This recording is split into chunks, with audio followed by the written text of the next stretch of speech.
जो हाँ जानकारी सामने आई है कि महाराष्ट्र एटीएस और दिल्ली की एक साथ मिलकर एक कार्रवाई की गई है जिसमें 2 लोगों को गिरफ्तार किया गया है, जिसमें आपके बेटे भी हैं। तो उसके बारे में थोड़ा हमें जानकारी दीजिए कि क्या पूरा मामला है, क्या आप लोगों को जानकारी है? देखिए, पूरी जानकारी तो मुझे भी नहीं है, पूरा मामला मुझे भी नहीं पता है। ये अचानक सब हो गया, हम लोग तो खुद परेशान हैं और एकदम हैरत में है कि क्या हो गया ये, क्योंकि मैं उस वक्त था भी नहीं घर में। इन लोग 3 तारीख की सुबह 5 बजे आए और मैं 2 तारीख की रात को मेरे भांजे का इंतकाल हुआ था 3 दिन पहले, तो कुरान खानी रखे थे मुमरा में मेरी बहन के वहाँ। तो मैं वहाँ गया, रात को 10-11 बजे पहुँचा तो ट्रेन छूट गई वापसी के लिए कुरान खानी के बाद में, तो मैं वहीं रुक गया। तो मुझे सुबह वाइफ का फ़ोन आया कि 5 बजे लोग आए हुए पुलिस वाले और बच्चे लोग को लेके जा रहे। तो फिर मैं वहाँ से निकला, भागा, तो मुझे पता चला कि पुलिस वाले आए, मुझे पता भी नहीं था। फिर मैं भाग के यहाँ पर पहुँचा, कुर्ला पुलिस स्टेशन तकियावाड़ में। फिर क्या जानकारी पुलिस की तरफ से मिली आपको? पुलिस की तरफ से यही जानकारी कि वो पुलिस बोले हम लोग यहाँ के पुलिस नहीं है, हम लोग दिल्ली की पुलिस है, दिल्ली की एजेंसीज है अपनी, और हम लोग इसको लेके जा रहे हैं दिल्ली, इतना ही बताया मुझे। और मेरा भाई, उससे पहले मैंने उसको फ़ोन कर दिया, मैं चूँकि आने में ट्रेन में लेट हो रहा था तो मैंने भाई को फ़ोन किया, तो भाई वहाँ पहुँचा था तो उसको कुछ बातें बताए। बोले, हमने भाई को बोले कि ये कुछ इन्वॉल्व है किसी चीज़ में, हम ज़्यादा अभी टाइम नहीं हमारे पास में, हम लोग निकलते, आप एक पेपर पे साइन करो। पेपर पे साइन किया तो मेरे को कुछ समझ में नहीं आ रहा था, आँख के सामने अंधेरा छा गया कि इतने सारे लोग दिल्ली से आने का क्या मतलब है, कुछ पता ही नहीं चल रहा था।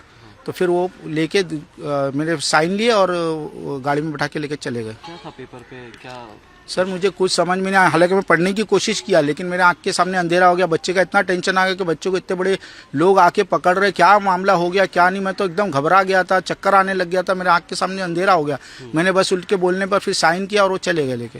तो आपके बेटे वैसे करते क्या थे, क्या ना उनके बारे में थोड़ा हमें बताइए। मेरा बेटा हम्माद हम्माद HAMMAD, हाँ जी, हम्माद सिद्दीकी। हाँ। और ये स्टूडेंट है सर, ये 12th का एग्ज़ाम देने जा रहा था अभी, उसका एक एग्ज़ाम छूट गया। 12th के 2 एग्ज़ाम होते हैं, एक मार्च अप्रैल में होता है, एक मई जून में जुलाई में होता है। तो उसका मार्च अप्रैल में एग्ज़ाम छूट गया, किसी वजह से फॉर्म नहीं भर पाया, मैं लेट हो गया पैसे की तंगी की वजह से। तो फिर वो जून जुलाई में मैंने प्रिपरेशन किया, उसका फॉर्म भरा। अभी फॉर्म भर के कल ही मुझे मिला सर की तरफ से, क्लासेस की तरफ से, कि फॉर्म भर के दिए। बोले, यानी फॉर्म तो पहले ही भर लिया था, तो मुझे कल बताया उन्होंने फॉर्म भर चुका अपना और इस 12th में बैठना है इसको। तो जून में एग्ज़ाम में 12th के बैठने वाला था और उसकी तैयारी चालू थी, उसकी पढ़ाई कर रहा था वो। और घर का सौदा वौदा ला के दे देता, घर का काम करता था और शाम को क्लासेस जाता था, बस। कुछ और भी कुछ जैसा कि पुलिस ने जो बताया है, महाराष्ट्र एटीएस ने या दिल्ली की एजेंसी ने जी, कुछ ऐसा कुछ हिंट दिया आप लोगों को, कोई जानकारी ऐसी दी जिससे आप खुद मतलब हमाद की अगर बात की जाए तो कुछ ऐसी उसकी एक्टिविटीज पे ऐसी कुछ नजर या कुछ ऐसा कुछ नहीं, एक्टिविटीज़ कुछ भी नहीं। हम जैसा उन लोग बोल रहे हैं एजेंसी वाले, अभी आप लोग से पता चल रहा मुझे, और जैसा मेरे को भाई ने बताया, उसको बोले थोड़ा सी कि भाई एक्टिविटी में कुछ था सोशल मीडिया पे, तो बस वो मुझे कुछ भी नहीं पता कि इसके बारे में किस तरीके से वो इन्वॉल्व हुआ। हालांकि घर में कोई उसकी एक्टिविटी तब्दील नहीं हुई थी। वो जिस अभी रमज़ान आया तो सब नमाज़ पढ़ते, वैसे वो नमाज़ पढ़ता था, फजर की नमाज में बराबर उठता था, ये था। और उसके बाद में ये था कि भाई वो पढ़ाई में अच्छा था, पढ़ाई कर रहा था, लेकिन कोई उसकी एक्टिविटी ऐसी नहीं लगी हमको। हाँ, ये है कि वो गेम ज़्यादा खेलने लग गया था, गेम के अंदर मोबाइल में बहुत रहता था। बस ये संदेह हुआ हम लोग कि मोबाइल में इतना क्यों लगा हुआ है रात दिन ये।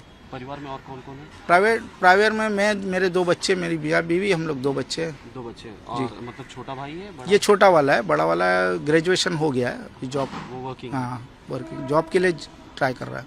आगे किस तरह देख रहे हैं इस जांच को, और आपकी क्या मांग होगी, या फिर आप किस तरह देख रहे हैं इस प्रोसीजर को आगे? मैं तो बहुत घबराया हूँ, मुझे समझ ही नहीं आ रहा है कि सब क्या हो गया, मेरे तो दिमाग में नहीं आ रहा है। मैं तो 3 दिन से मेरी हालत ख़राब हो गई है और मेरा बच्चे की हालत क्या है कुछ समझ में नहीं आ रहा है। मैं लेकिन ये इतना जानता हूँ कि अल्लाह जो है उस पर मुझे भरोसा है, अल्लाह ताला बहुत बड़े है, अल्लाह पर भरोसा है। और मेरा बच्चा इनोसेंट है और न्यायालय पे भी, हमारे इंडिया के न्यायालय पे भरोसा है। बच्चे को देख के उसको एक मौका दिया जाएगा। अगर वो किसी चीज़ में इन्वॉल्व हुआ है, मोबाइल के ज़रिए से हुआ है, घर में कोई एक्टिविटी नहीं थी, आजू बाजू कोई एक्टिविटी नहीं थी, कुछ उसकी वर्किंग नहीं थी, कुछ भी, खाली मोबाइल में, चूँकि बच्चे लगे रहे, तब मोबाइल में गेम खेल रहे, तो अपने को क्या समझेगा, हर वक्त गेम खेल रहा है। अब कुछ वो कनेक्टिविटी हुई है उसकी अगर, तो हमको पता नहीं है। और मैं नहीं समझता कि ऐसा कुछ कर सकता है। इनोसेंट है वो, उसकी ताकत ही नहीं है। क्योंकि जानकारी ये सामने आ रही है जैसे मोहम्मद और ISI से जुड़े होने की बात सामने आ रही है। जो कि हमारे देश के लिए भी बहुत बड़ा खतरा है। देखिए, मैं तो उसको ये पढ़ाई में बहुत अच्छा था, तो मैं उसको ये बोलता था, एसएससी में भी 76% लाया था, और अभी 12th में उसके सर बोल रहे थे कि अगर अच्छे से पढ़ेगा तो 80-90% लाएगा। तो मैंने उसको यही सजेस्ट किया था कि तू आईएएस या आईपीएस ऑफिसर बन, अपने देश का नाम रोशन कर। और वो बोलता था कि मैं वकील या ऐसा कुछ जज बनूंगा। तो ऐसा तो मैं जो ये 2-3 महीने में अगर कुछ मैनिपुलेट किया गया उसको किसी ग्रुप के जरिए से तो पता नहीं है, वरना ऐसा मेरा कोई बच्चा है ही नहीं, कभी कोई एक्टिविटी उसकी है ही नहीं, और उसकी ताकत ही नहीं है। वो कुरला से हम लोग ज़्यादा बाहर नहीं निकलते थे, हमारे पास इतना सोर्सेस ही नहीं है। अब कुरला से कभी उसको चैम्बूर जाना पड़ता था तो मेरे को पूछता था, वो सेंट्रल ट्रेन पकड़ लेता था हार्बर लाइन में, तो हमारे वहाँ 2 लाइनें हार्बर और सेंट्रल, तो उसको ये नहीं समझ में आता था कि कौन सी लाइन पकड़ूं।